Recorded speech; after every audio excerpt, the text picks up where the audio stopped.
There are a number of people that I know who say the whole wine rating thing is a pay-to-play scheme for the big wine conglomerates to sell more wine and make more money. I can't disagree with them more. Actually, the opposite is closer to the truth. In this video, we're going to deal with two things. Number one, how the rating system works, and number two, we'll be introduced to some of the most prominent, reliable, and consistent rating organizations and individuals in the industry. This video is one of a 3-video series. The other 2 videos are at different ends of the spectrum from one another. One deals with wine ratings, what it's all about, and the other one is more applicable to most of us, the Buffalo theory of wine. Keep in mind, at any time if you like what you hear, click like or subscribe or hit the little bell so you'll be notified when there's a new post. Let's take a look at how ratings work. For every rating organization, the process is slightly different. It starts off with the producer of the wine sending anywhere from 1/2 to 1 full case of wine per label to one of the rating organizations to have it reviewed. The more reputable organizations critique the submitted wines through what's called a blind tasting. This is when bottles are stripped of their foil labels or foil capsules and placed into a paper bag.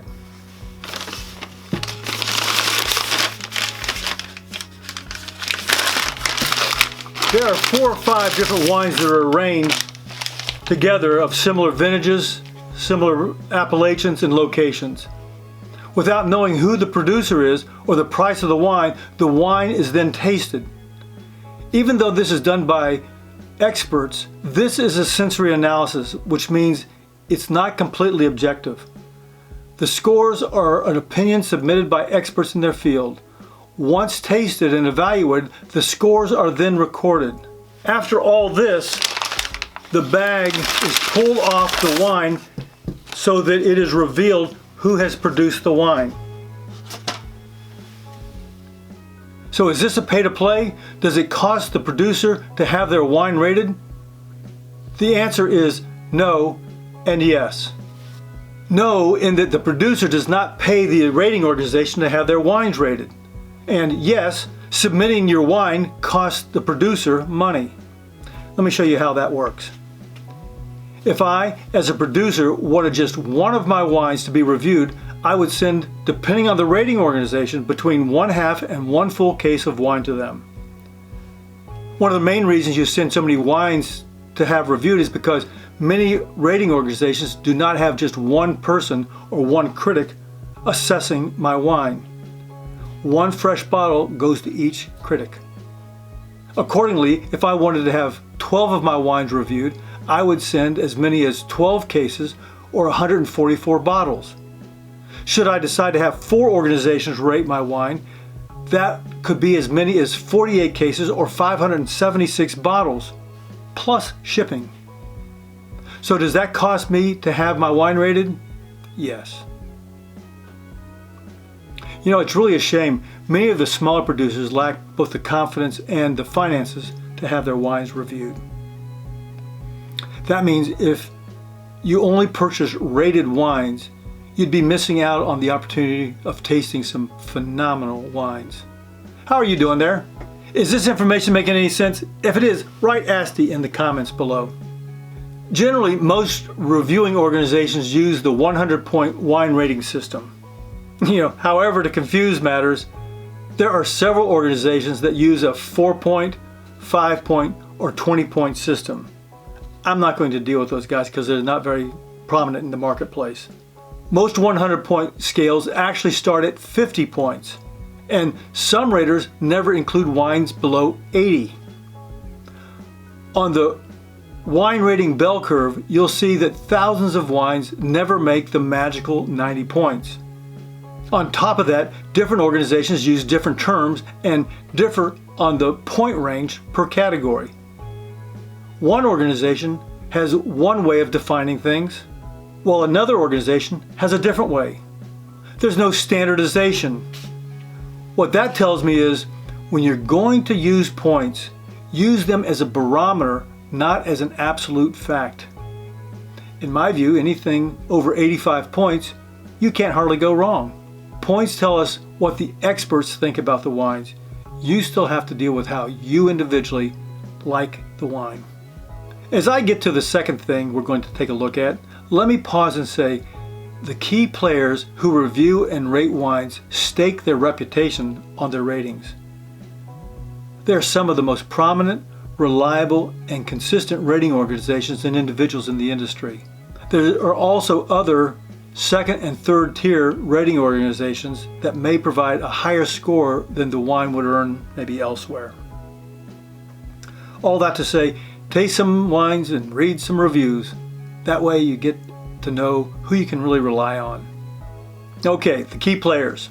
Wine Spectator magazine is possibly the best known and most quoted organization in the marketplace. They taste more than 15,000 wines each year in blind tastings. They set stringent standards for themselves and rely on the proven ability and experience of their editors as tasters and critics. Robert Parker's Wine Advocate publication. Parker is arguably the most influential wine critic in history. At age 31, he started his publication, The Wine Advocate. He did that in 1978. Parker and his team of editors, tasters, and critics have been globally recognized with commendations throughout the entire wine industry in the US, France, Italy, Spain, and beyond.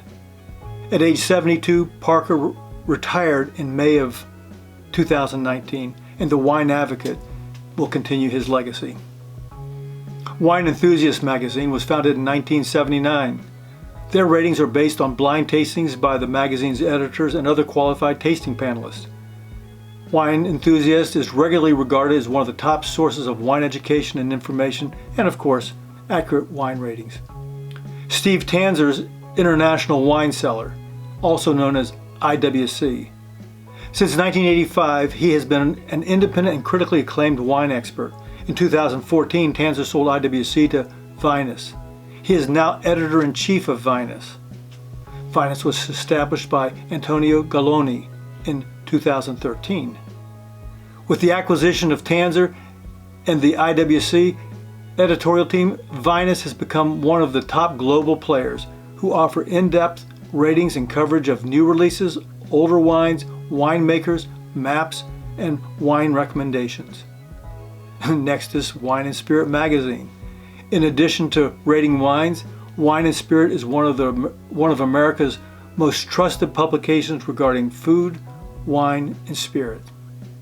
They feature reviews, food and wine pairings, the wine business, travel recommendations, and new product introductions.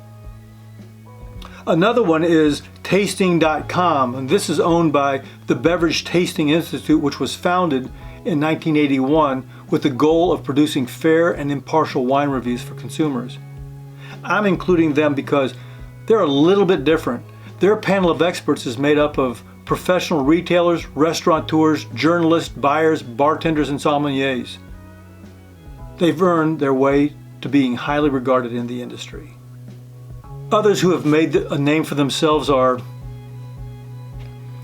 Connoisseur's Guide to California Wine, Decanter Magazine, Food and Wine Magazine, San Francisco Chronicle Wine Competition, The Tasting Panel, Wilfred Wong, and Winemaker Magazine. Folks, use the points from our list of experts as a barometer, but plan to experiment for yourself. Figure out your own taste, what you like and what region of the world fits your palate and your pocketbook.